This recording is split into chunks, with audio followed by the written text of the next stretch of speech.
Hello everyone, इस video में हम इस फंक्शन के लिए फोरियर ट्रांसफॉर्म निकालेंगे। ठीक है। जब आपने इस चैप्टर की सबसे फर्स्ट वीडियो देखी थी उसमें मैंने आपको कुछ फॉर्मूलाज करवाए थे फोरियर ट्रांसफॉर्म के लिए। ठीक है। वो वाला जो आपका फॉर्मूला था फोरियर ट्रांसफॉर्म का वो यहाँ यूज़ होगा। तो आपके पास फंक्शन क्या है, f of x is equals to 1 जब मोड ऑफ एक्स की वैल्यू क्या हो, ए से छोटी हो। ठीक है। और एफ ऑफ एक्स की वैल्यू आपकी क्या है, 0 है जब मोड ऑफ एक्स की वैल्यू क्या हो, ए से बड़ी हो। ठीक है। मोड ऑफ एक्स का ए से बड़े होने का क्या मतलब है, इसका मतलब ये है कि जो एक्स की वैल्यू है वो माइनस ए से ए के बीच में लाई कर रही है। मतलब कि जो एक्स है वो माइनस ए से बड़ा है और ए से क्या है, छोटा है। ठीक है। ये आपने मैथ में पढ़ रखा है। सिमिलरली मोड ऑफ एक्स ए से बड़ा है, इसका क्या मतलब है कि एक्स की वैल्यू जो है माइनस ए से तो बड़ी है पर ए से छोटी है। ठीक है, ये याद रखना है। तो आपको ये नहीं पढ़ना, आपको ये पढ़ना है। ठीक है, तभी आप फोरियर ट्रांसफॉर्म निकाल पाओगे इस फंक्शन की। अब हम बात करते हैं फोरियर ट्रांसफॉर्म का फॉर्मूला क्या होता है जिसकी हेल्प से हम इसकी फोरियर ट्रांसफॉर्म निकाल लेंगे। तो फोरियर ट्रांसफॉर्म को हम डिनोट करते हैं एफ ऑफ के से। इसका क्या फॉर्मूला होता है, 1/√2 pi integration minus infinity to infinity e raised power minus iota के x f of x d x. यही फॉर्मूला होता है फोरियर ट्रांसफॉर्म का। ठीक है। अब देखिए यहाँ फंक्शन एफ ऑफ एक्स है। एफ ऑफ एक्स दो पार्ट्स में स्प्लिट हुआ पड़ा है। ठीक है। एक तो एफ ऑफ एक्स की वैल्यू 1 होगी जब ये कंडीशन होगी, और एफ ऑफ एक्स की वैल्यू 0 होगी जब ये कंडीशन होगी। मतलब हमें इस इंटीग्रेशन को भी स्प्लिट करना पड़ेगा। तो कैसे स्प्लिट करेंगे वो देखते हैं। इसको समझने के लिए मान लेते हैं कि हमने यहाँ एक ये लाइन ड्रॉ की है। ठीक है, नंबर लाइन है। यहाँ माइनस इन्फिनिटी है, यहाँ इन्फिनिटी है। ठीक है। इन दोनों के बीच, माइनस इन्फिनिटी और इन्फिनिटी के बीच आपको पता है कितने सारे नंबर होते हैं, तो उन्हीं में से कोई एक नंबर मान लेते हैं। वो नंबर आपका है माइनस ए। ठीक है। और एक आपका नंबर है ए, ये हम मान लेते हैं। एक नंबर मान लिया माइनस ए और एक मान लिया ए। अब देखिए ये इंटीग्रेशन लिमिट्स कौन सी लिमिट्स के बीच में, minus infinity to infinity limits के बीच में है। मतलब कि हमें इंटीग्रेट करना है इन लिमिट्स के अंदर। जब आप ऐसे समझ सकते हो कि इस लाइन को आपको इंटीग्रेट करना है। ठीक है, माइनस इन्फिनिटी से इन्फिनिटी वाली जो लाइन है इसको आपको इंटीग्रेट करना है, पूरा जोड़ना है। ठीक है।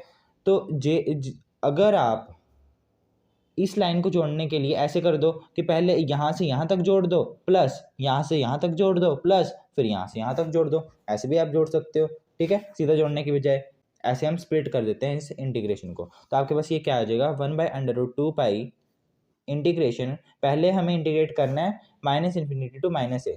तो integration minus infinity to minus a e raised to power minus iota के x f of x d x, plus अब आपको इंटीग्रेट करना है माइनस ए से ए के बीच में। तो ये आ जाएगा integration minus a to a e raised to power minus iota के x f of x d x.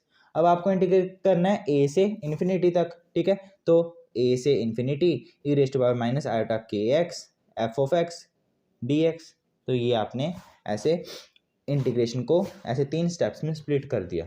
अब देखिए जब आपकी x की वैल्यू, जहाँ आपकी जो लिमिट्स है माइनस इन्फिनिटी टू माइनस ए हैं, तब हम यहाँ एफ ऑफ एक्स की क्या वैल्यू पुट करेंगे। जब आपकी लिमिट्स माइनस ए से ए हैं तब हम यहाँ एफ ऑफ एक्स की वैल्यू क्या पुट करेंगे। और जब आपकी लिमिट्स ए से इन्फिनिटी है तब हम यहाँ एफ ऑफ एक्स की क्या वैल्यू पुट करेंगे, उसको अब हम देखते हैं। देखिए जब आपकी वैल्यू x की minus infinity to minus a है, इसका क्या मतलब है कि x की वैल्यू माइनस ए से क्या होगी, छोटी नहीं होगी। जब आपकी माइनस इन्फिनिटी टू माइनस ए के बीच में x की वैल्यू, इसका मतलब है कि आपकी जो x की वैल्यू है माइनस ए से क्या होगी, छोटी होगी। ठीक है। अब इन दोनों कंडीशंस में देखिए x की वैल्यू कहाँ माइनस ए से छोटी आ रही है, कहाँ छोटी आ रही है, यहाँ छोटी आ रही है। x की वैल्यू माइनस ए से छोटी है, इसको देखिए। ठीक है ना, एक्स की वैल्यू यहाँ माइनस ए से छोटी है। जब एक्स की वैल्यू माइनस ए से छोटी होगी तो तब एफ ऑफ एक्स की वैल्यू क्या होगी, 0 होगी। इसका मतलब हम यहाँ 0 पुट कर देंगे। यहाँ एफ ऑफ एक्स की वैल्यू क्या होगी, 0 होगी जब हम इन लिमिट्स के अंदर इंटीग्रेट करेंगे। तो एफ ऑफ एक्स की वैल्यू मैंने यहाँ 0 पुट कर दी। प्लस अब आपकी लिमिट्स है माइनस ए से ए के बीच में। जब आपकी लिमिट्स माइनस ए से ए के बीच में हैं, इसका मतलब क्या है, एक्स की वैल्यू किसके बीच में लाई कर रही है, माइनस ए से ए के बीच में। इसका मतलब क्या है कि एक्स की वैल्यू माइनस ए से बड़ी है और ए से छोटी है। ठीक है। एक्स की वैल्यू माइनस ए से बड़ी है और ए से छोटी है।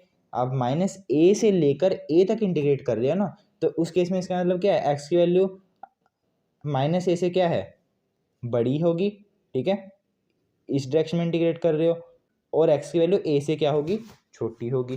तो देखते हैं कहाँ ऐसा हो रहा है। तो यहाँ देखिए एक्स की वैल्यू ए से यहाँ छोटी है, सॉरी एक्स की वैल्यू माइनस ए से यहाँ बड़ी है और ए से क्या है, छोटी है, ठीक है। तो ये कब है कंडीशन, जब एफ ऑफ एक्स की वैल्यू क्या है, 1 है। इसका मतलब जब आप इंटीग्रेट करोगे माइनस ए से ए के बीच में, तब यहाँ एफ ऑफ एक्स की वैल्यू क्या रखोगे, 1 रखोगे, ठीक है। तो यहाँ मैं 1 रख देता हूँ dx, और ये 1 मैंने पहले लिख दिया, ठीक है। अब देखिए, अब आप इंटीग्रेट कर रहे हो ए से इन्फिनिटी के बीच में, ए से इन्फिनिटी के बीच में, ठीक है। इसका मतलब क्या है, एक्स की वैल्यू आपकी ए से बड़ी होनी चाहिए। एक्स की वैल्यू क्या होनी चाहिए, ए से बड़ी। आप इस डायरेक्शन में इंटीग्रेट कर रहे हो ना, तो आपकी एक्स की वैल्यू ए से बड़ी होनी चाहिए। अब यहाँ देखिए एक्स की वैल्यू ए से बड़ी कब है, कौन से केस में है, इस केस में है। इस केस में एक्स की वैल्यू क्या है, ए से बड़ी है। इसमें देखो तो एक्स की वैल्यू ए से छोटी है, और इसमें एक्स की वैल्यू ए से बड़ी है। ये कौन सी कंडीशन है, जब एफ ऑफ एक्स की वैल्यू क्या है, 0 है। इसका मतलब जब आप इंटीग्रेट करोगे ए से इन्फिनिटी के बीच में, तब यहाँ एफ ऑफ एक्स की वैल्यू क्या रखोगे, 0 रखोगे, ठीक है। तो integration minus a to infinity e raise to power minus iota के एक्स 0 dx आ गया, ठीक है। अब देखिए ये 0 इंटू समथिंग, ये पूरी टर्म क्या बन गई, 0 बन गई, और 0 की इंटीग्रेशन क्या होती है, 0 होती है। इसका मतलब ये टर्म आपकी 0 होगी। 0 इंटू समथिंग, ये भी आपकी टर्म क्या होगी, 0 होगी, और 0 की इंटीग्रेशन 0 ही होगी। तो ये दोनों टर्म्स आपके खत्म होगी। आपकी बची क्या, 1/√2 पाई, और ये वाली टर्म बची माइनस ए टू ए, 1 लिखो चाहे ना लिखो, ए माइनस आयोटा के एक्स dx, ठीक है। आगे देखते हैं, आगे बस आपको सिंपल इंटीग्रेट करना है और आपकी फोरियर ट्रांसफॉर्म आ जाएगी इस फंक्शन के लिए। तो 1/√2 पाई हमें इंटीग्रेट करना है विद रिस्पेक्ट टू एक्स। तो e raise to power minus iota के एक्स का इंटीग्रेशन क्या होगी, e raise to power minus iota के एक्स, एक्सपोनेंशियल की इंटीग्रेशन वही आ जाती है, ठीक है। और जो उसकी पावर में होता है वो अपॉन में जाके डिफरेंशिएट हो जाता है विद रिस्पेक्ट टू एक्स। तो ये आ जाएगा माइनस आयोटा के, जब आप इसका डिफरेंशिएशन करोगे विद रिस्पेक्ट टू एक्स, तो ये आ गया, ठीक है। और लिमिट्स कहाँ से कहाँ तक है, माइनस ए से ए तक है। तो माइनस ए से ए तक इज इक्वल्स टू, अब अपर लिमिट पुट करो फिर लोअर लिमिट पुट कर देना। तो ये आ जाएगा e raise to power minus iota, upper limit क्या ए है, माइनस आयोटा के एक्स, एक्स की जगह हमें ए पुट करना है, अपॉन माइनस आयोटा के, माइनस लोअर लिमिट क्या है, माइनस ए है। तो e raise to power iota के एक्स की जगह हम क्या पुट करेंगे, माइनस ए। तो हमने माइनस ए पुट कर दिया, तो एक माइनस यहाँ पहले भी तो था, तो माइनस माइनस यहाँ प्लस हो गया, तो इसलिए मैंने यहाँ कोई निशान नहीं डाला प्लस माइनस का, अपॉन में माइनस आयोटा के एज इट इज़, ये माइनस और माइनस ये प्लस हो जाएगा। तो आपके पास एफ ऑफ के की वैल्यू ये आ चुकी थी। इसको थोड़ा सा और सोल्व करते हैं, यहाँ माइनस आयोटा, यहाँ माइनस आयोटा, मैं ये थोड़ा सा एलसीएम ले लेते हैं। तो ये आ जाएगा f of k is equals to 1/√π, यहाँ एलसीएम लोगे तो आयोटा के ही आ जाएगा, ठीक है। तो यहाँ जगह minus e raise to power minus iota के ए, ये माइनस, मतलब इसको हम पहले इससे क्या करते हैं, डिवाइड करते हैं। डिवाइड करोगे तो ये इससे कट जाएगा, बचेगा अकेला माइनस, तो जो बचता है उसको ऊपर मल्टीप्लाई कर देते हैं, माइनस को ऊपर मल्टीप्लाई कर दिया, प्लस इसको इससे डिवाइड करेंगे तो 1 आएगा, e raise to power iota के ए, ठीक है। इसको मैं थोड़ा सा रीअरेंज कर देता हूँ, इसको मैं पहले लिख देता हूँ, इसको मैं बाद में लिख देता हूँ। तो आ जाएगा f of k is equals to 1/√2 pi e raise to power iota के a minus e raise to power minus iota के ए अपॉन में आयोटा के। जो ये के है इसको मैं ना बाहर लिख लेता हूँ, ठीक है। तो के को मैंने ऐसे बाहर लिख दिया। अब देखिए आपको एक स्टेप और करना है, ये मैं आपको बताऊँगा क्यों करा है हमने। हम ना इस पूरी टर्म को 2 से मल्टीप्लाई कर देते हैं, तो 2 से मैंने बाहर मल्टीप्लाई कर दिया, और 2 से डिवाइड कर देते हैं, तो उसको मैंने अंदर 2 से डिवाइड कर दिया, ठीक है। ऐसा हमने क्यों किया, क्योंकि आपके पास एक फॉर्मूला होता है e raise to power a iota theta minus e raise to power minus iota theta upon 2 iota. ये किसके इक्वल होता है, साइन थीटा के इक्वल होता है। साइन थीटा की वैल्यू ये होती है, ठीक है। अब यहाँ आयोटा के साथ क्या है, के ए है, यहाँ थीटा था ना इसलिए साइन थीटा आ गया, यहाँ आयोटा के साथ क्या है, के ए है दोनों जगह, ठीक है, इसलिए यहाँ बनेगा आपका साइन के ए। ठीक है, ये आपका फॉर्मूला किसका बन गया, साइन के ए का। ठीक है, इसलिए हमने 2 से मल्टीप्लाई और डिवाइड करा। साथ में ये टर्म एज इट इज 2 और इसके अपॉन में √2, मतलब कि इसके अपॉन में √2π भी है और साथ में के भी है, तो के को मैं इसके नीचे लिख लेता हूँ।